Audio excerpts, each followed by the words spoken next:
اور ہم پھر کہتے ہیں کہ اللہ سے ڈرتے رہو، بے شک اللہ تمہارے سب اعمال سے خبردار ہے۔ اور ان لوگوں جیسے نہ ہو جانا جنہوں نے اللہ کو بھلا دیا تو اللہ نے انہیں ایسا کر دیا کہ وہ خود اپنے آپ کو بھول گئے۔ یہی لوگ ہیں نافرمان۔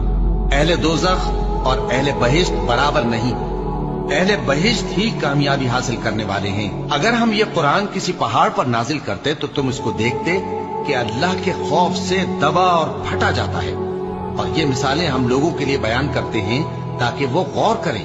وہی اللہ ہے جس کے سوا کوئی معبود نہیں، پوشیدہ اور ظاہر کا جاننے والا، وہ بڑا مہربان ہے، نہایت رحم والا ہے۔